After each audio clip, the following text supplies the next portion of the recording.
पंडित जी की वेशभूषा। एक गांव में एक पंडित जी रहते थे। वह सभी शास्त्रों के अच्छे जानकार थे। वह सब कुछ जानते थे, लेकिन इतने ज्ञानी होने के बावजूद भी वो बहुत गरीब थे। उनके पास घर नहीं था। वह अपना भोजन भी बड़ी कठिनाइयों से प्राप्त करते थे। यहाँ तक कि उनके पास पहनने को अच्छे कपड़े भी नहीं थे। उनके कपड़े फटे हुए थे। पंडित जी अपने भोजन के लिए भीख मांगते थे। वो घर घर जाकर भीख मांगते, कृपया मुझे भिक्षा दो। पंडित जी के पुराने फटे कपड़ों को देखकर कई लोग सोचते थे कि वह पागल हैं, इसलिए उन्हें देखकर दरवाजा बंद कर दिया करते थे। कई बार तो ऐसा होता था कि वो कई दिनों तक खाना नहीं खा पाते थे।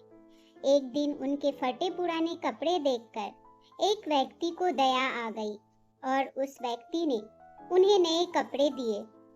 उन नए कपड़ों को पहनकर पंडित जी पहले की तरह भीख मांगने गए। कल एक घर से जहां उन्हें भगा दिया था और दरवाजा बंद कर दिया था, उस घर के गृह स्वामी ने कहा, पंडित जी प्रणाम, कृपया अंदर आइए, कृपया हमारे घर में भोजन करें। इस प्रकार बड़े आदर के साथ वो पंडित जी को भोजन के लिए अंदर ले गया। पंडित जी खाना खाने बैठ गए। विभिन्न प्रकार के पकवान और मीठे पदार्थ खाने के लिए परोसे गए।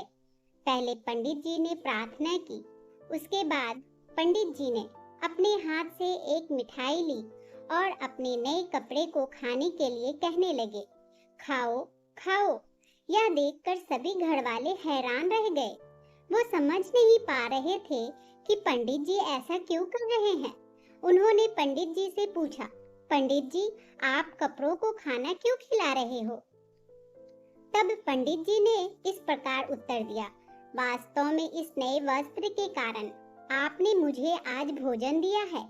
कल जब मैं आपके घर आया था तब आपने ही इस घर के दरवाजे मेरे लिए बंद कर दिए थे और आज मेरे कपड़ों की वजह से आपने मुझे भोजन के लिए आमंत्रित किया है। क्योंकि मैं इन कपड़ों के कारण भोजन प्राप्त किया, इसलिए मैं इनका आभारी हूँ। इसी वजह से मैं इन्हें खाना खिला रहा हूँ। घर वाले शर्मा गए और अपनी गलती की क्षमा मांगने लगे। दोस्तों, कभी भी किसी को अपनी वेशभूषा के हिसाब से नहीं आंकना चाहिए। दोस्तों, आपको ये कहानी कैसी लगी हमें कमेंट में ज़रूर बताएं। प्लीज़ चैनल को लाइक, शेयर और सब्सक्राइब ज़रूर कर दें। एक नई कहानी के साथ मैं आपसे फिर मिलूंगी। इस कहानी को सुनने के लिए आपका बहुत बहुत धन्यवाद।